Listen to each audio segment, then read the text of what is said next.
Hello les amis, je vous retrouve pour une nouvelle vidéo sur la Coupe du Monde de football 2022 et je vais vous présenter la finale de cette Coupe du Monde qui aura lieu dimanche 18 décembre à 16h. Attention à l'horaire les amis, et c'est une finale entre l'Argentine et la France. Donc dans cette vidéo, je vais vous donner plein d'informations, de statistiques, on va voir les tendances, les styles de jeu. Je vais essayer de trouver un scénario à ce match. Et puis voilà, si vous avez des idées sur le scénario de ce match, sur la façon de jouer des équipes, si vous avez des informations, n'hésitez pas à les mettre en commentaire, n'hésitez pas à mettre aussi le score que vous pensez, ça peut être sympa d'en discuter et justement d'échanger sur ce match. Mais d'abord, avant de parler de statistiques, des résultats, tout ça, on va déjà des résultats avant la Coupe du Monde et des matchs en détail. On va déjà voir un peu le parcours les amis, et le parcours tout d'abord c'est comment l'Argentine est arrivée en finale de cette Coupe du Monde. Alors l'Argentine, comme vous le savez, était invaincue sur les 2 dernières années, est arrivée et a perdu le premier match de poule contre l'Arabie Saoudite 2 buts 1. Bon, l'Arabie Saoudite avait tiré 3 fois cadré et ils ont mis 2 buts. Ensuite, l'Argentine a battu le Mexique 2-0 et ensuite l'Argentine a battu la Pologne 2 buts à 0. Ce qui fait que l'Argentine a fini première de son groupe avec 6 points, 5 buts marqués, 2 buts encaissés. Voilà, en huitième de finale, l'Argentine a gagné 2-1 contre l'Australie. Il menait même 2-0. L'Australie est revenue en fin de match et a failli même égaliser. Contre les Pays-Bas en quart de finale, l'Argentine a fait 2-2 et a gagné 4 tirs au but à 3. Alors là, ça a été un match extrêmement serré. Et pourtant, l'Argentine a mené jusqu'à 2 buts à 0. Et incroyable, les Pays-Bas sont revenus au score au-delà de la 80e, je crois 83e minute. Et à la 101e minute, ils ont égalisé pour arracher la prolongation. Et ensuite, au tir au but, l'Argentine a même mené dès le début de 2 tirs au but. Ensuite, les Pays-Bas ont pu un peu réduire l'écart. Et puis finalement, l'Argentine s'est imposée 4 tirs au but à 3. En demi-finale, l'Argentine a battu la Croatie 3 buts à 0. La Croatie était un peu fatiguée des longues rencontres précédentes. Et l'Argentine a pu s'imposer assez facilement.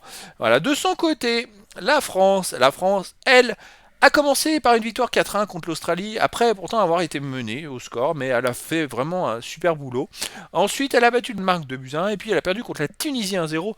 Bon, normalement elle aurait dû faire un partout, mais il y a eu une histoire un peu rocambolesque sur la fin de match, où la France a égalisé, l'arbitre a fait a donné l'engagement, a sifflé la fin du match, et puis après, boum, il a décidé de faire intervenir la VAR et de refuser le but qui était en plus pour moi valable, parce qu'il n'y avait aucune raison. Donc c'était assez surnaturel.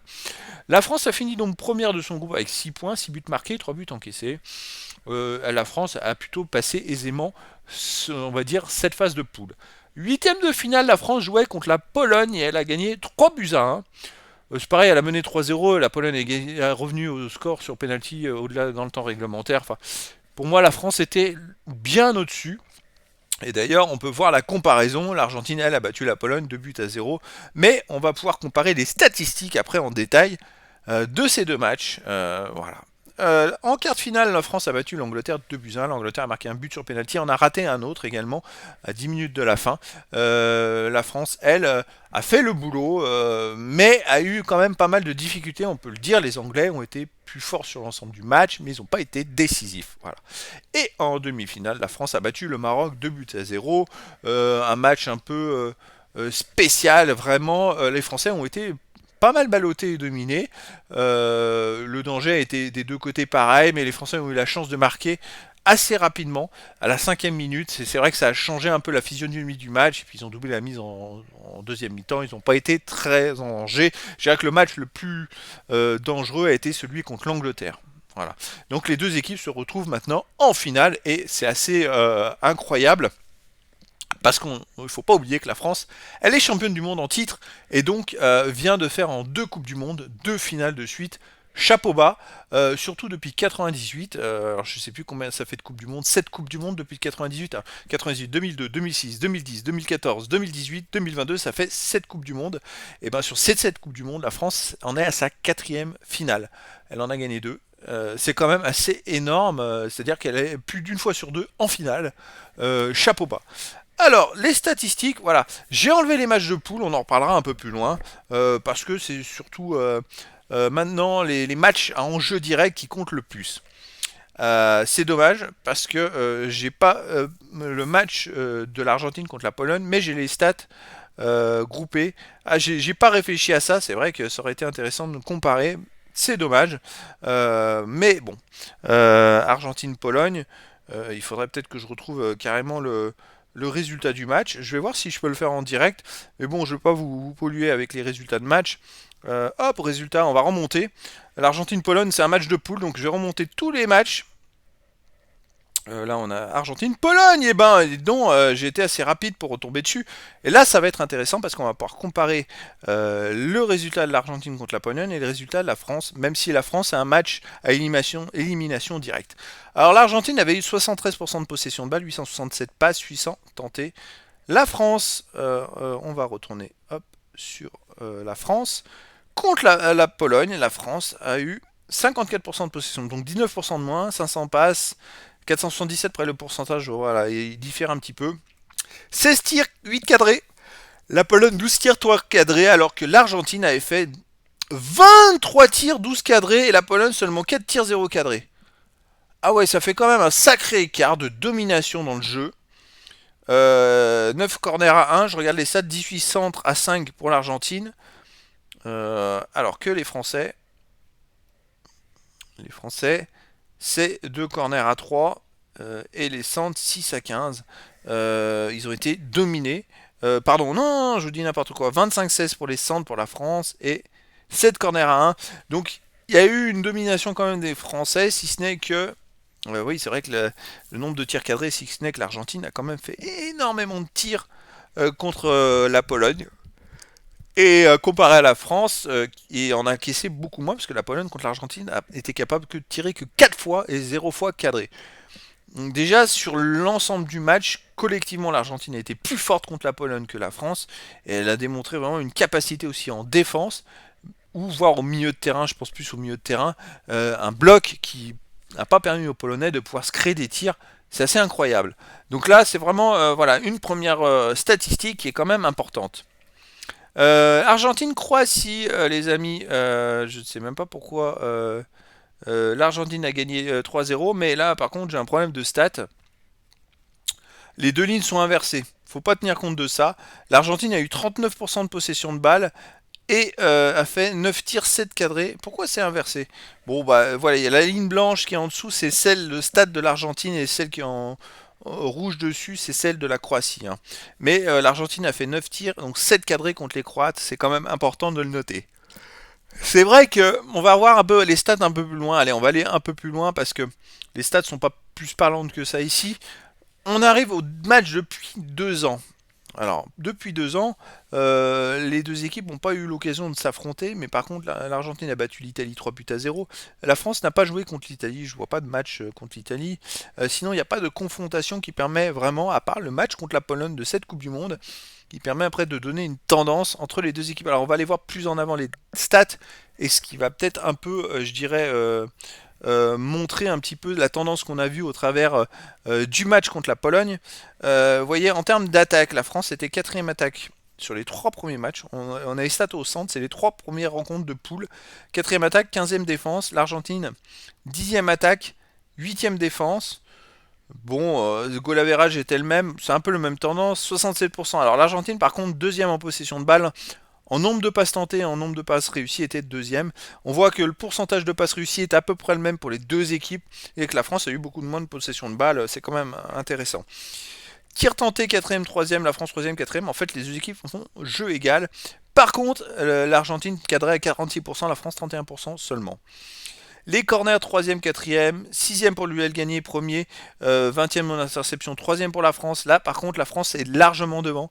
14e au nombre de centres, 6e pour la France, 3e au nombre de hors-jeu, 25, voilà.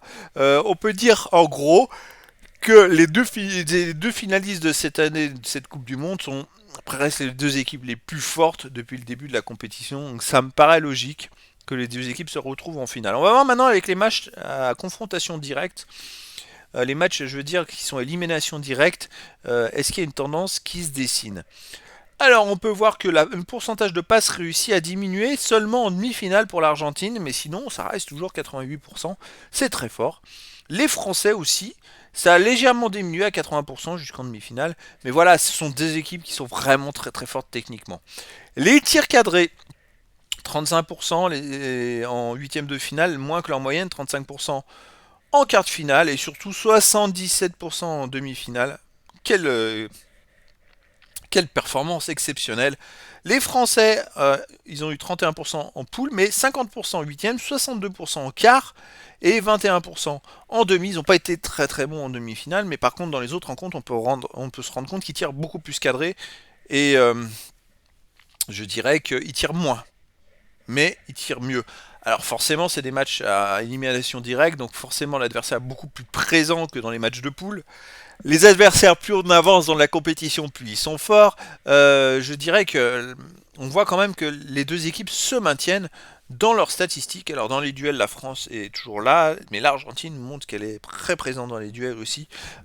L'Argentine, c'est une équipe qui peut défendre très très bien et qui sait bien intercepter les ballons et se projeter très vite de l'avant avec beaucoup d'énergie. Pour les interceptions, bon, on est dans les mêmes zones. On est même tôt en demi-finale 19 pour la France, mais c'est normal. Ils ont été dominés par les Marocains, donc c'est très logique. Nombre de centres aussi, c'est logique. Il n'y a pas d'autres statistiques qui sortent du lot. On peut dire que les deux équipes se ressemblent beaucoup, si ce n'est que la France est peut-être meilleure en termes d'interception et de centre. Après, est-ce qu'elle en aura les moyens contre une équipe comme l'Argentine qui est aussi forte? Ça va être la grande question, les amis. Là, il va falloir voir de quoi est capable la France. Maintenant, moi, je vais vous donner mon pronostic. Ben, je pense pas, malheureusement, que les Bleus vont gagner ce match-là. Mais je l'espère, mais ça serait le cœur qui parle. Mais je pense que l'Argentine est plus forte et devrait gagner cette Coupe du Monde. Je pense que c'était écrit à l'avance. Et puis, ça sera la dernière Coupe du Monde de Messi. Donc, je pense que c'est important pour eux et ils vont avoir, je dirais, le ciel avec eux, comme on dit. Mais je pense qu'il va y avoir quelque chose. Ils ont la niaque, la grinta, ils ont quelque chose que nous on n'a pas, qu'on n'arrive pas à avoir, ce petit truc en plus où les gars ils s'arrachent sur le terrain et que nous on est encore un peu soft. Après ça va dépendre aussi si nous on a des blessés qui reviennent, est-ce que Rabiot va jouer parce qu'il faut pas oublier que Rabiot il ne jouait pas contre le Maroc parce il était malade et franchement il nous a fait énormément défaut, il nous a énormément manqué au terme de milieu du terrain. Voilà, donc moi sincèrement je pense que l'Argentine va battre les Français en finale d'un but. J'espère pas que ça sera un but sur penalty. Je sais que j'ai entendu beaucoup de commentaires là-dessus, que les Argentins ne savent que gagner sur penalty ou avoir des penalties beaucoup plus que les autres. C'est vrai ils en ont eu 4 depuis le début de la Coupe du Monde, mais je pense pas que ça va se jouer qu'à ça. Attention à Messi qui est exceptionnel dans cette Coupe du Monde, et puis il est exceptionnel d'ailleurs depuis le début du championnat cette année, depuis le mois d'août. En tout cas, je dirais qu'il y a un petit plus côté argentin. Je dirais un petit plus pour une victoire de l'Argentine dans cette Coupe du Monde. Mais j'espère me tromper et que la France rentrera dans l'histoire comme étant le premier pays à gagner 2 Coupes du Monde de suite. Voilà, en tout cas, les amis, n'hésitez pas à mettre en commentaire dans cette vidéo le score que vous pensez de ce match, qui vous voyez gagner, les informations aussi, des infos, parce que ça peut être sympa vraiment d'en discuter. Et puis, bah écoutez, maintenant je vous donne rendez-vous dimanche 18 décembre 2022 à 16h pour la grande finale de cette Coupe du Monde de football 2022 au Qatar. Argentine, France, voilà les amis, je vous dis à très bientôt pour une nouvelle vidéo.